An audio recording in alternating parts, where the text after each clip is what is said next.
아멘. 할렐루야. 오늘도 하나님의 은혜가 우리 모두에게 가득하시기를 주님의 이름으로 축복합니다. 이제 바울이 로마로 가는 배를 타고 이제 항해하는 중입니다. 그런데 항해하는 중에 이제 가을이니까 이제 우리로 치면 태풍의 계절이라고 할 수 있는, 여름 동안 바다에 수온이 올라가고, 그리고 이제 가을이 가까워지면서 이제 폭풍이 몰아치는, 태풍이 몰아치는 계절을 우리가 많이 맞이하게 됩니다. 그래서 지금 우리나라 같은 경우에도 태풍이 계속해서 줄줄이 올라오는 이유가 여름 한철 동안 바다에 수온이 올라가면서 태풍을 일으킬 수 있는 그런 에너지를 이제 축적하였기 때문이지요. 그런데 이제 지금 바울이 항해하고 있는 이 바다는 지중해입니다. 지중해는 또한 그런 수온의 영향뿐만 아니라 바다가 땅으로 둘러싸여져 있기 때문에 그 육지에서 불어오는 바람으로 인한 그런 태풍도 많이 일어납니다. 그리고 물론 지중해가 얕은 바다는 아니겠지만 그럼에도 불구하고 태평양이나 이런 큰 바다에 비해서는 아마도 수심이 그렇게 깊지는 않을 것으로 생각이 되는데요. 그렇게 보면 우리가 얕은 물에서는 조금만 출렁거려도 파고가 높아지는 것을 우리가 많이 경험합니다. 바닷가에서 파도 치는 것을 보면, 그러면 먼 바다에서 조그맣게 이렇게 밀려오던 그런 파도가 육지에 가까워 오면서 점점 파고가 높아지고 점점 큰 파도가 되어서 백사장을 치고 갯바위를 치고 하는 그런 것들을 많이 볼 수 있는데요. 어떤 예전에 선원이었던, 외항선의 선원이었던 분의 말씀을 들으니까, 그분이 이제 지중해를 항해하기 전에는 지중해 육지로 둘러싸인 조그마한 바다니까, 태평양이나 그런 큰 바다에 비해서는 별거 아닌 바다니까 그렇게 큰 파도는 치지 않을 것이다, 큰 풍랑은 일지 않을 것이다 라고 이렇게 생각을 했었는데, 큰 외항선을 타고 지중해를 들어간 일이 있었는데, 그런데 실제로 풍랑을 만났을 때에 그 파도가 얼마나 크고 무섭던지 죽을 뻔했다는 그런 이야기를 들은 적이 있습니다.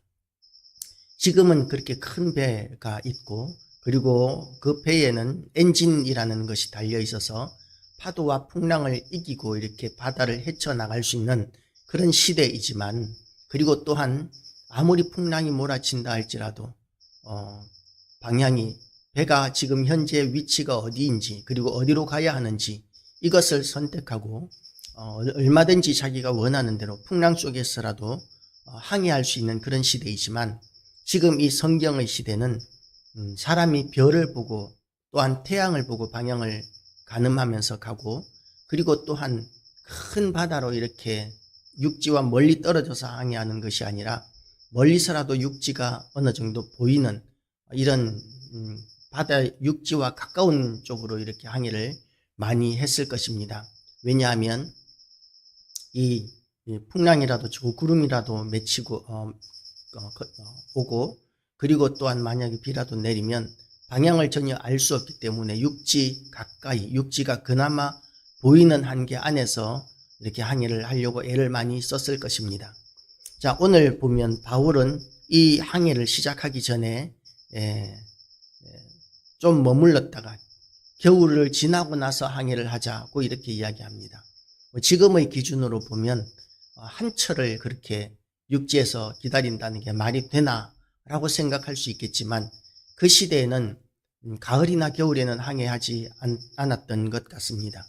그래서 한철을 어차피 쉬기는 해야 되는데, 그런데 선장이나 선원의 입장에서는 그래도 이왕 쉬기는 쉬어야 되는데 좀 더 좋은 곳에 가서, 좀 더 편안한 곳에 가서 쉬기를 원했던 것 같습니다. 그런데 바울은 하나님으로부터 어떤 계시를 받았는지 큰 풍랑이 있을 것이고 큰 손실이 있을 것이라는 그런 메시지를 받아서 이제 쉬고 가자라고, 이렇게 이곳에서 과동하자, 겨울을 지내자라고 이렇게 이야기를 했는데, 그런데 그 말을 아무도 받아주지 않습니다. 우리가 생각해도 마찬가지지 않겠습니까? 평생 동안 바다에서 이렇게 잔뼈가 굵은 선원들과 선장의 이야기가 권위가 있지, 바다에 대해서는 전혀 알지 못하는 죄수의 신분인 바울, 물론 바다에 대해서 전혀 알지 못했던 것은 아니었을 것입니다. 왜냐하면 바울은 1차, 2차, 3차 전도 여행을 하면서 배를 굉장히 많이 탔습니다. 누구보다도 배를 많이 탔습니다. 그랬기 때문에 그렇게 배를 타는 동안 바다의 성격이나 또는 배가 어떻게 해야 한다는 거라든지 이런 선원 못지않은 항해에 대한 많은 상식, 이건 전문적인 지식이 아니라 바울에게 있어서는 굉장히 많은 상식이 쌓일 수 있는 기회가 많이 있었을 것으로 우리는 쉽게 생각할 수 있습니다. 그러니까 바울에게는 그런 경험과 상식이 있었음에도 불구하고, 그러나 지금의 신분은 배에서 가장 낮은 신분인 죄수의 신분인 것이죠. 그리고 배에는 전문가인 선장과 선원들이 있습니다. 그들은 바다에서 잔뼈가 굵은 사람들이고 항해에 대해서만큼은 권위가 있는 사람들입니다. 그러니까 이 지금 호송대장에게, 지금 백부장에게 바울이 쉬어가자고 이렇게 이야기했어도 이 백부장은 지금 바울의 말을 듣는 것이 아니라 선장과 선원의 말을 듣게 됩니다. 우리 같으면 어떻겠습니까? 전문가의 말을 듣겠습니까? 아니면 목사님의 말을 듣겠습니까? 여러분, 믿음의 선배들의 말을 듣겠습니까? 전문가의 말을 듣겠습니까? 일반적으로는 전문가의 말을 듣는 것이 옳습니다. 목사가 주식을 알겠습니까? 부동산을 알겠습니까? 금융을 알겠습니까? 목사는 함부로 이렇게 세상 사기에 대해서는 충고할 수 없습니다. 왜냐하면 그런 일들에 대해서는 사실 실력이 없기 때문입니다. 어떤 목사님 그래도 개척해서 어느 정도 한 200명 정도 되는 교회를 이룬 어떤 목사님, 그 목사님은 이제 신학교에서 강의까지 하시는 교수님입니다. 그런데 그 교수님 같은 경우에 이렇게 교회에서 사역을 하는데 좀 두렵고 어려운 문제가 뭐냐 하면, 교회에 판사가 2명이나 있고 2명인지 3명인지 있고 박사도 많이 있고 그렇게 많이 배운 사람들, 학벌이 좋은 사람들이 교회에 있어서 이 비유를 들더라도, 예화를 들더라도 함부로 이렇게 들 수가 없다고 합니다. 왜냐하면 전문가들이 포진해 있으니까, 각계각층의 그런 전문가들이 포진해 있으니까 혹시라도 이야기하는 그 예화가 잘못되면 창피를 당할 수 있고 자칫하면 목사의 수준이 드러날 수 있기 때문에, 그래서 함부로 예화를 들지 못한다고 하는 이야기를 하시던 것을 들어본 적이 있습니다. 그래서 그 목사님은 언제나 성경 이야기만 한다. 왜냐하면 성경은 목사가 전문가이기 때문이다 라는 것이죠. 목사는 하나님의 말씀, 성경을 선포하는 사람입니다. 그렇지만 특별한 경우가 있습니다. 정말 전문가도 어쩔 수 없는, 그리고 지금 사면 초가인 상황에 처하였을 때, 그때는 우리가 목사님과 함께 기도하는 가운데 하나님의 인도하심을 받아야 합니다. 목사가 탁월한 것이 아니라, 특별한 것이 아니라 함께 기도하면서 문제를 헤쳐나가고 함께 기도하면서 하나님의 인도하심을 우리가 분별하는 이런 것들이 참으로 우리에게는 필요한 것이죠. 그래서 모든 상황 가운데서 우리가 신앙의 공동체를 통하여 극복할 수는 없지만, 교회 안에서는 우리가 신앙생활하고 우리가 참으로 하나님의 인도하심을 받아야 하지만, 그러나 세상에서 우리가 집을 얼마에 살 것인지, 또는 주식을 어떻게 투자할 것인지, 재산을 어떻게 증식할 것인지, 이런 거에 대해서 우리가 교회에서 이렇게 목회자에게 물어보고 목회자가 가르쳐주고 이러는 것은 있을 수 없는 일인 것이죠. 그래서 우리는 그런 부분에 있어서는 목회자에 대한 과대평가는 하지 말아야 합니다. 세상에는 각계각층의 전문가가 있습니다. 그러나 그 각계각층의 전문가라 할지라도 한계가 있는데, 그 한계를 뛰어넘는 분이 바로 하나님이십니다. 그래서 우리는 어려운 문제, 정말 불가피한 문제에 부딪혔을 때 누구보다도 먼저 하나님 앞에 기도할 수 있습니다. 절박한 상황 가운데서는 하나님 앞에 기도할 수 있고, 기도하면 하나님께서는 갖가지 모양으로 가르쳐 주시고 인도하여 주시는 놀라운 역사를 누리게 됩니다. 제가 어떤 화학자에 대한 이야기를 들은 적이 있었는데요. 그림으로 만화로 봤던 것 같습니다. 그런 화학자가 벤젠에 대해서 연구를 하는데 벤젠의 질량이라든지 또는 특성이라든지 이런 것들이 도무지 이렇게 그것만 가지고는 벤젠의 모양을 알 수가 없더라는 것이죠. 벤젠의 분자 구조가 어떻게 되어 있는지, 똑같은 물질로 이렇게 되어 있다 할지라도, 똑같은 원자들의 모임이 있다 할지라도 그 원자가 어떤 모양으로 배열되어 있느냐에 따라서 물질의 성질이 많이 달라지게 되고 전혀 다른 물질이 되는데, 벤젠은 도대체 어떤 모양으로 되어 있는 구조를 가지고 있는지 그것을 알 수가 없어서 그렇게 연구를 하다가 답을 찾지 못하여서 연구하다가 깜빡 잠이 들었는데 그 꿈속에서 이렇게 뱀이 한 마리 보이더랍니다. 뱀이 보이더니 뱀이 또로로 이렇게 말더니 자기 꼬리를 물더라는 거죠. 뱀이. 그런데 그걸 딱 보니까 이 화학자의 입장에서는 벤젠의 구조식이 이것이 동그란 모양이면 다 설명이 되는구나 라는 그런 답을 얻었다라고 합니다. 이것은 뱀이 가르쳐 준 것이 아니라 하나님께서 가르쳐 주신 것이라고 보아야 합니다. 하나님께서 그런 식으로 인도해 주기도 하십니다. 그래서 우리는 하나님 앞에 기도해야 하고, 기도하면 하나님께서 놀라운 역사를 이루어 주시고 인도하여 주시는 것을 우리가 경험할 수 있게 된다는 것이죠. 그래서 이 하나님의 사람인 바울의 말을 듣지 않았던 이 전문가 집단, 선원과 선장과 또 백부장의 무리들이 지금 전부 다 위기에 처하게 되었습니다. 풍랑을 만나서 배는 곧 침몰하게 되었습니다. 그렇게 침몰하게 되어서 이제 바람에 밀려서 바다 한가운데로, 육지도 보이지 않고 하늘은 계속 비바람이 몰아치고 풍랑이 일고 있기 때문에 해도 별도 보이지 않습니다. 지금 이 배가 어디에 있는지 또 어디로 가야 하는지 도무지 알 수가 없습니다. 선원들이 바다를 아무리 잘 알아도 해를 봐야 하고 별을 보아야 하는데, 그런데 해도 별도 볼 수 없는 그런 지경 가운데 있었기 때문에 지금 선원들도 절망할 수밖에 없습니다. 풍랑은 계속해서 치고 있고 바람은 계속해서 심하게 불고 어디로 지금 배가 흘러가는지 알지도 못하는 가운데서 지금 이렇게 배가 흘러가고 있는 것이죠.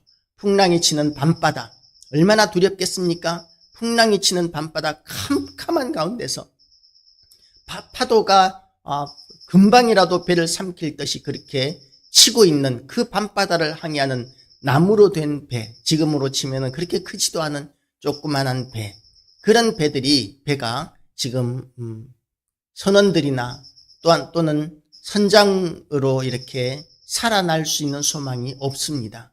그때 나무로 만든 배가 강해봤자 얼마나 강하겠습니까? 풍랑에 금방이라도 바스라질 수 있는 그런 배를 사람들이 타고 지금 풍랑의 캄캄한 밤바다를 이렇게 속절없이 흘러가고 있는 것이죠. 언제 암초를 만날지, 아니면 그 바다에서 언제 무서운 괴물이 올라올지 그걸 알 수가 없습니다. 그 시대 사람들은 바다에 무서운 괴물이 산다고 이렇게 생각하던 시대였는데, 언제 이런 풍랑 가운데서 무서운 괴물이 올라와서 자기들을 삼킬지에 대한 두려움도 있었던 것이죠. 그래서 이런 절망적인 가운데 우리는 다 죽었구나 할 때, 그때에 하나님께서는 바울에게 말씀하셔서 이 배에 있는 사람들은 다 너에게 주노라. 너희는 한 사람도 죽지 않고 다 구원을 받을 것이다. 왜냐하면 바울, 네가 감당해야 하는 사명이 있기 때문이야 라고 이렇게 말씀하고 계시는 것이죠. 우리에게 하나님께서 주신 사명을 우리가 분별하시기 바랍니다. 붙드시기를 바랍니다. 우리의 생사화복이 여기에 달려 있습니다. 우리가 얼마나 주식 투자를 잘하느냐, 얼마나 부동산 투자를 잘하느냐, 얼마나 재산 관리를 잘하고 얼마나 이렇게 우리가 재산을 많이 모으느냐에 걸려 있는 것이 아니라, 얼마나 출세하느냐에 달려 있는 것이 아니라, 우리의 모든 생사화복은 우리의 사명이 어떻게 되어 있느냐, 우리가 사명을 붙드는 사람인가 아니면 세상 사람들과 같이 똑같이 그렇게 세상의 것들을 쫓아서 살아가는 사람인가에 따라서 하나님 앞에서 우리는 완전히 다른 존재가 됩니다. 사명이 남아있는 사람은 절대로 죽지 않습니다. 하나님께서 우리에게 주신 사명을 붙들고 만약에 하나님께서 우리에게 주신 사명을 분별하고 그 사명이 아직 남았다면 하나님께서는 우리를 어떤 환경 가운데서도 지키고 보호해 주실 것입니다. 제가 20대 초반이었던 것 같습니다. 고속버스를 타고 이제 고속도로를 달리고 있는데 그때는 중앙분리대가 없었습니다. 있었지만 그러나 중앙분리대가 중간중간에 없었던 것이 있었던 것 같습니다. 부산에서 포항으로 가는 길이었는데 그런데 그 버스가 이제 포항으로 가는 길에서 경주 톨게이트로 들어가야 하는데 거기를 지나쳐 버렸습니다. 그러니까 그 버스가 조금 가다가 중앙분리대를 넘어서 차를 돌리는데 그 큰 버스가 한 번만에 돌리지를 못하는 거예요. 그러니까 이제 그 버스를 이렇게 교정을 하면서 이렇게 돌리는데 그런데 옆 다른 쪽에서는 이렇게 차가 이렇게 무서운 속도로 그때는 버스에 속도 제한이 걸려 있지도 않았습니다. 빠른 속도로 이렇게 버스가 달려오고 있습니다. 그렇게 빠른 속도로 달려오고 있는 가운데서 바로 제가 앉아있는 그 자리가 정면으로 부딪히는 자리였던 것 같습니다. 그때 제가 생각했던 것이 그겁니다. 하나님, 저에게 사명이 아직 남아있습니까? 사명이 남아있으면 하나님께서 살리시고 만약에 사명이 남아있지 않다면 그러면 지금 오늘 하나님 나라에 가도 좋습니다 하는 마음으로 편안하게 앉아 있었는데 그 버스가 바로 이렇게 들이받기 직전에 와서 급브레이크를 밟아서 사고가 나지 않은 경험이 있습니다. 우리는 어떤 상황에서 하나님의 사람으로 살아갑니까? 우리의 현실이 중요한 것이 아니라 하나님께서 우리에게 주신 사명, 그것이 중요한 것입니다. 바울아 두려워하지 말라. 24절 말씀을 우리의 것으로 받으시기를 바랍니다. 바울아 두려워하지 말라. 내가 가이사 앞에 서야 하겠고 또 하나님께서 너와 함께 항해하는 자를 다 내게 주셨다 하였으니 하나님께서 나에게 주신 생명들에 대하여 책임을 지시기를 주님의 이름으로 축복합니다. 기도하고 돌봄으로 말미암아 또 우리의 사명의 완수를 위하여 우리가 좌우로나 우로나 치우치지 말고 끝까지 우리의 달려가야 할 길을 달려가는 우리 모든 교회와 성도 되시기를 주님의 이름으로 축복합니다. 기도하시겠습니다.